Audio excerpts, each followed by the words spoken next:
Hard and tough, he can take anything. Did you ever ask him to stop fighting? It's his whole life. Everything he's got. Then it's your whole life, too. That's right. I didn't marry a man, did I?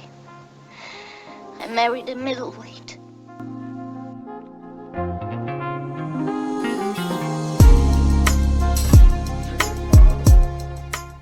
Greetings, people. I come in peace. Well, I'm glad that's all over. I thought I'd wait for the dust to settle to gather my thoughts on this weekend's debacle. I'll start with Jake Paul before commenting on Andrew Tate and Chase Demore. Their fight made AJ and Jake Paul's fight look like the Thriller in Manila. They were like two women mud wrestling. In fact, that's an insult to mud wrestling women. Anyway, on Jake Paul's unmasking and exposure. Talk about Wile E. Coyote and the Roadrunner. Jake was a specialist in the steeplechase. From the first round to the sixth, he ran his heart out. It's amazing how strong the will to survive really is. You see, it was difficult for AJ to pin someone down if they don't come to fight. Even Jake's corner was yelling at him, telling him to dig deep. I was surprised that they were surprised. I mean, if he'd listened to them, he would be knocked out in the first round. He had to run, hold, and rugby tackle. After the first breeze of the first swing of AJ's whistle past his chin, his face changed, and he didn't want any part of it. No wonder he wanted a 22-foot ring. I think it was more like a 24-footer. He wanted to survive as long as he could, knowing that every round he got through was like a win.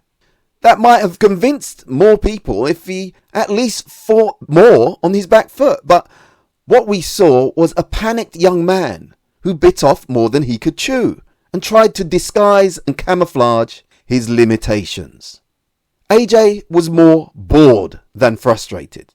Jake soiled himself. He swung for his life and connected with an overhand right, but it didn't have the desired effect, and he got an immediate counter, a return to sender. Jake didn't really take a solid shot until the sixth round, and all that time he was looking for a way out. I'd say from the second round, constantly running, holding and falling to his knees. It was a mixture of sheer terror, panic and hysteria.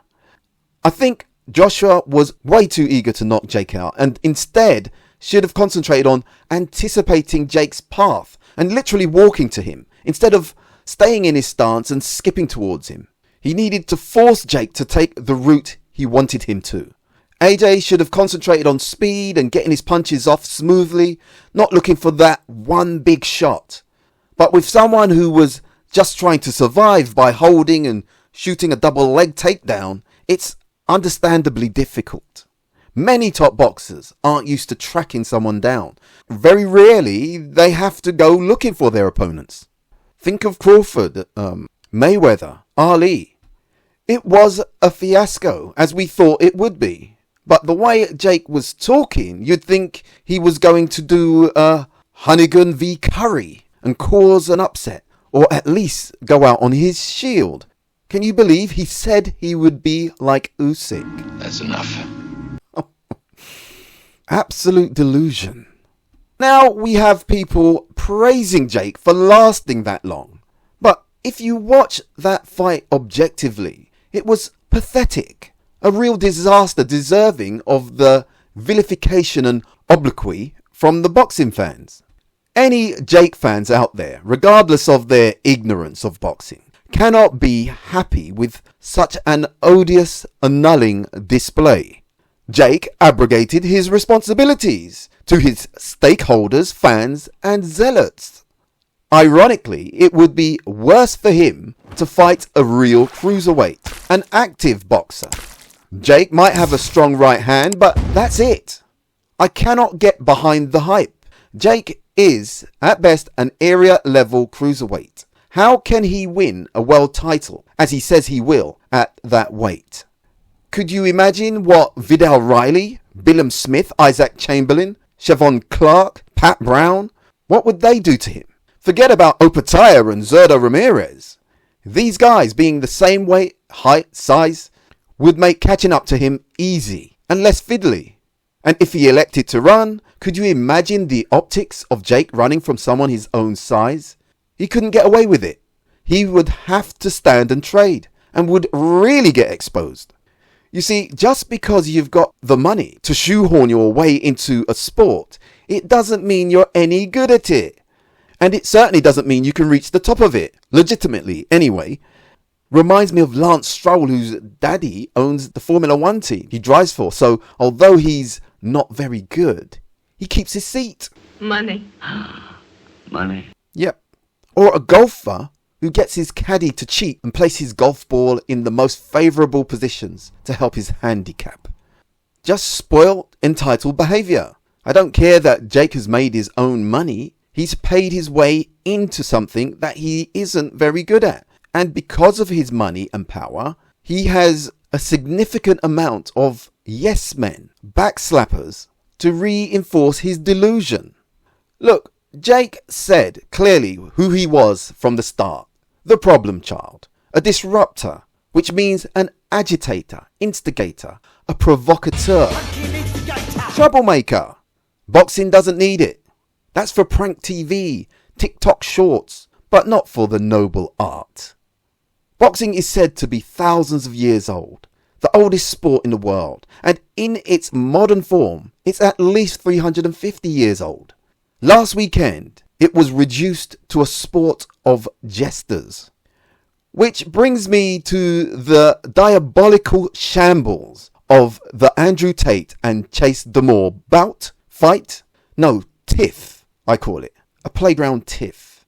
I saw clips of Damore fighting a few weeks ago and thought, how do these people call themselves boxers? He was atrocious, doing everything wrong, just using his size and weight to overwhelm his opponents. I saw Damore with his head up in the air, flailing his arms like a schoolgirl. Aesthetically, he looks good. Very confusing. Some people might have a coordination problem. Maybe that's it. So I thought Andrew Tate only had to be able to move his feet quick enough that Damore would walk onto something, even though Andrew has a habit of carrying his head like a weather vane as well. But I was wrong. Chase didn't barrel forward like a clumsy elephant. He started more cautiously, giving Tate a chance to compose himself and set traps and dismantle him. Tate started with body jabs and looked like he was onto something, but that soon turned to mush. I'm afraid Tate cannot box to save his life. He looked like he was waiting for a bus. He was pushing his punches while trying to keep his head as high as possible, like someone in a swimming pool trying not to get their hair wet. They both looked like they had 10-kilogram weights in both hands. They couldn't string a coherent group of punches together. I'm pretty sure if it was an amateur bout, the officials would investigate the gyms they trained at. Never in my life have I seen an amateur bout remotely like that. To be honest, as Frank Noble said, And I know loads of amateur boxers here in Scotland where I live who would beat him up within 3 rounds. There's amateur boxers that are 10 times better than Andrew Tate, Chase Damore, and Jake Paul. By the way, Jake Paul would splatter Andrew Tate easily. Tate just couldn't move his feet, had no reflexes. Chase was there for the taking. He's so incapable and incompetent. To lose to Chase tells you all you need to know.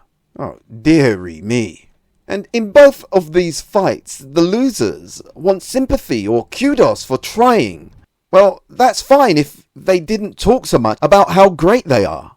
Tate and Jake, two rich men, both egotists, megalomaniacs, narcissists with delusions of grandeur. Both humbled, humiliated, and disgraced. Yet, the worrying thing is they will both retain fans. These men talk about society getting weaker, but they are the instruments of society's demise. They will still pull the wool over the eyes of the gullible. These men live in their own Hollywood movie. The shame is they are enabled by so many people. When will we learn? Anyway, thanks for listening.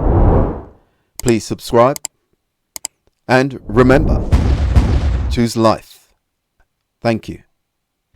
Me, I think positive always. I believe I can do anything, and boxing's been it is my business, and it's been my business.